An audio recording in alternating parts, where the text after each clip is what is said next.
What is going on, everyone? It is Tyler McKinney back here again. And listen, it's been a little bit of time. I know it has, but I am glad to be back here, back giving you more content. And today we've got a few stories out of the XFL, and hopefully you enjoy them. If it's your first time here, hey, I'm glad to have you. If you're a return viewer, thanks for coming back and thanks for watching more videos. And if you haven't yet, please consider subscribing. All right, so we got a couple of things that we're going to talk about today when it pertains to the XFL. I just first want to say, though, Happy New Year, everyone. I hope you enjoyed your holidays. I hope that you're having a great new year. I took some time. It was great. It was fun. And so I really, really do hope that you had a Merry Christmas, that you enjoyed some time off with friends and with family. And I hope you guys are ready to get back into it because it is 2020. Can you believe it? We are finally here. The XFL is literally just around the corner, just a little bit over a month, and we will be having football in the spring again. It is exciting. All right, so let's not waste any more time. Let's go ahead and let's get into what we're going to be talking about today. So the first thing is that a lawsuit was filed against the WWE and really against Vince McMahon, and the whole idea of this is that the lawsuit is really from, so it was a firefighter's pension out of Oklahoma, and what they did is they filed it in a fairly small court, and that's why when it first came out and hit the scenes, we really didn't know a lot of information because that court it just was very small, didn't really have a whole lot of online resources and things to really get the information out. So now that we're starting to get information out, we're starting to kind of figure out kind of what is kind of going on and what consists of in this this lawsuit against the WWE and their ties with the XFL or Alpha Entertainment, which is the parent company of the XFL. So the WWE owned the XFL, and so they pretty much sold it to Vince McMahon's company, Alpha Entertainment. And so this pension holders, they have about $7,000 worth of shares, a little over 100 shares of the WWE stock, and they're trying to they're looking into this, and the main thing is to make sure that the WWE didn't kind of get hosed because Vince McMahon had this whole thing together, and that they as shareholders weren't losing out on assets, i.e. being what the XFL was worth. And so when that transaction happened, when Alpha Entertainment bought the XFL from the WWE, they're looking into it and making sure that there wasn't anything that was just on the sly, that Vince McMahon did everything that was proper, that they got market value for what the XFL was and all that. So that's pretty much kind of what all of this legal action is looking at and kind of what it is around. I know that when it came out, it was kind of big news. It's kind of one of those things, though, as I've been reading on about it and as I've been looking at it, that it's fairly common to happen, especially in these type of transactions where you have somebody who has a publicly traded company, and they've got a large assets in that company, and then they're starting a new company, and so a lot of this is these lawsuits are made sure that things are kind of done properly, looked at the best way, and so these things are fairly common. A lot of times nothing comes from them, so usually you don't see anything that there's really nothing here that looks on face value that is going to hurt the XFL or keep the XFL from operating the way that it should and the way that it's looking to do. It just doesn't look like that. It looks like, now, I'm going to say, though, that if Vince McMahon, it hasn't been seen exactly what he paid for the XFL if the WWE is actually getting the shares that they're supposed to get, in the XFL when it was purchased from them, if they, do get, their portion of what they're quote unquote supposed to get from, in their, being, what partnership they have, ownership they have of the XFL. So that still has to be seen if it was done the way it was supposed to.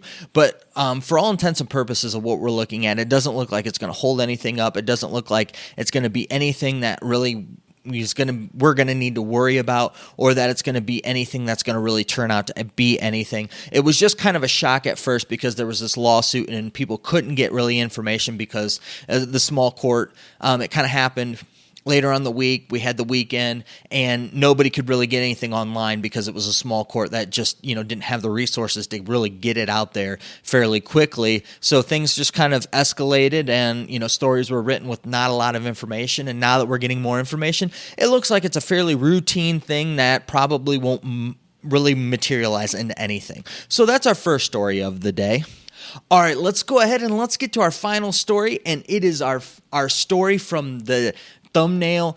If you saw it, you know what we're going to be talking about. Before we get into the content, though, I want to do a shout out to Max Levy of the third round picks, also Rangers King 669, and also his boy Justin Berendzen. Hopefully I pronounced your name right. If not, I'll go ahead and you guys, I'll put it here in the video. You can see both of them, and also I'll put them down in the description. I really do appreciate the information that those guys have been providing because it's pretty cool and it's pretty neat stuff. So let's go ahead and let's get in the weeds on this one, because this is a fun story, and it's one that I think that's really interesting and really neat, and it kind of shows you kind of what the XFL is kind of dealing with when it comes to player personnel type of things and acquiring talent and signing players. So we just finished the NFL regular season. So the regular season's done, it's over with. Once the regular season is done and over with, we have a thing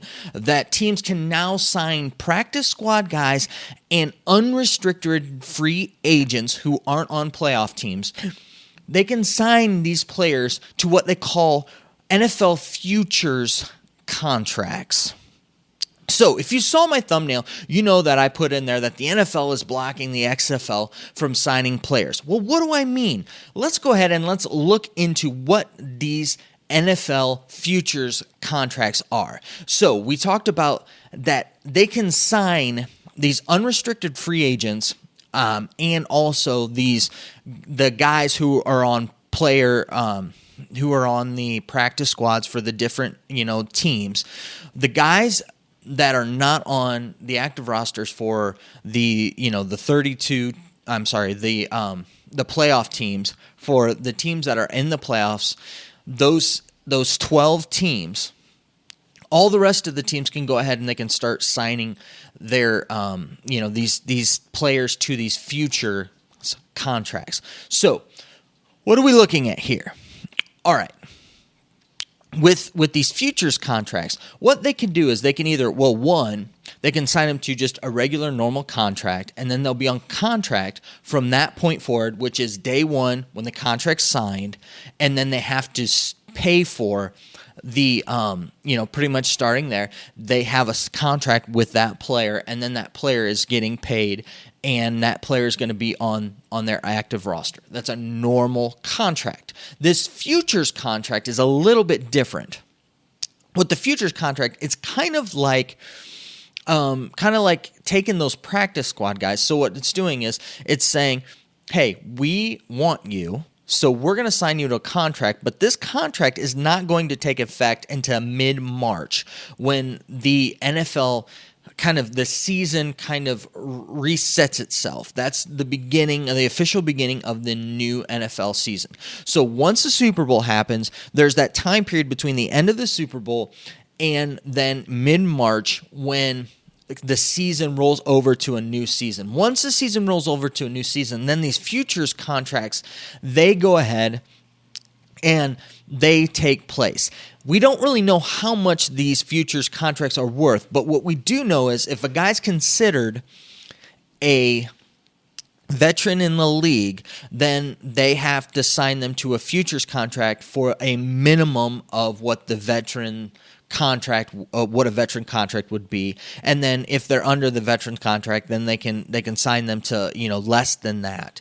With that, now this is not guaranteed money. A lot of times they don't get signing bonuses for these futures contracts, and pretty much all it does is ensure them a spot into training camp. And so they'll be part of that 90-man roster that'll be going into training camp. And if they don't want them, then they let them go. That's not guaranteed money, and they only get paid for whatever portion that they were there for whatever time period.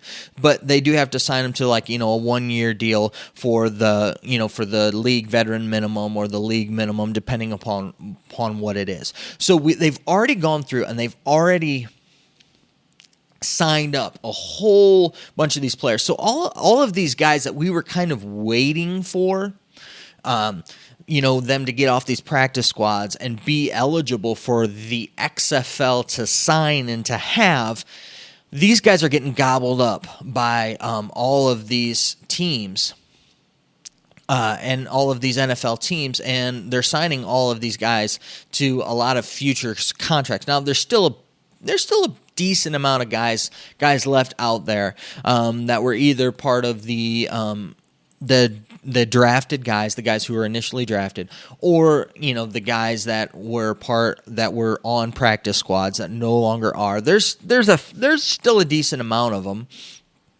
Not as many as what there were, and there's still a handful of guys that are out there. It'll be interesting to see if the XFL does go through and sign these guys, or how they decide to do it, if they have another draft or whatever. That was kind of one thing that we didn't really know that they were going to do or not do as things were going. So it's really interesting, because what's happened now is the NFL has kind of gone through and that pretty much these guys can't play in the XFL because the contract that they sign will start mid-March. Mid-March, they are going to still be in full swing with the XFL. So it's going to be starting February 8th, and from there on, it'll be at least 10 weeks of their season. But you've also remembered, if you sign an XFL contract, they're going through the end of May with these contracts. So that's where these guys are going to be by the end of May, and that with it. So those will conflict each other, and since they've already signed the NFL contract, they won't be able to sign an XFL contract. So it does limit who are left that the XFL can go ahead and they can take. However, I've been looking at some of the lists, and there are some guys on those lists that really stick out to me that I think that not only can be definite contributors to the XFL teams, but I think that they can be some guys that can be some real studs in the league. And if the XFL can, I don't know what their financial standings are or where they're feeling they can, sign players to, or how much they can pay players, but it really does look like that, if they can pick up some of these guys, I think that they're just going to add to the talent pool that they have. And, these guys aren't necessarily going to be guys that, we're thinking are going to be, bottom of the barrel guys. These guys are going to be more towards the top tier of things of the list of guys left. But that list is really dwindled down to where there really aren't as many, guys left. I mean, when you're looking at somewhere around probably 30 to 50, especially by the time we get done with all of these, signings of futures contracts and all of that with it. So it's really interesting, when it comes from a personnel standpoint, and that it seems to be the NFL's really using this as a way to really assure themselves and set up for these guys that are kind of that are kind of there and trying to kind of keep the talent under wraps and not lose any of their talent. But here's the thing for me that I find really interesting and I find kind of neat is that we're starting to see that there are things in place that with the NFL that they're utilizing from their own, the system they've already set up, but yet with the XFL, we're starting to see a little bit of competition here, which was kind of neat. That they're kind of competing for talent, but not really. It's kind of more on like a market value type of a thing, and so they're kind of trying to figure out how to. They live in different spaces, but when those spaces cross over, they're trying to figure out ways of where they live and how they live and what's a good investment for them, what's not a good investment for them. So it's really neat to see kind of this ebb and flow and how things are working with that, and kind of how the inner workings of the league were just not based upon what we've kind of always looked at with the rosters for the NFL, the active guys, trades, trade deadlines, signing free agents and things of that nature. But we're starting to get a little bit more into the nitty-gritty of things, and actually now not only do the practice squad things matter, but these futures contracts matter because the XFL has kind of moved into that space. So I think that that's a really neat thing, and it's a really cool thing. And I know for some of you guys that was definitely deep down into the woods more than what you wanted to get into, but I think that it's really cool, and I think that a lot of you out there think that thing's pretty neat. Go ahead, and I will definitely put down in the comments section, not the comments, in the description section, I'll definitely go ahead and I'll put some links to where you guys can kind of look into some of that information yourself and look at those guys that are still available and kind of see what you think about, the talent pool that's left. All right. Well, I know that you guys are busy and I know that I'm busy. So let's get on out of here. You have a good night. Bye.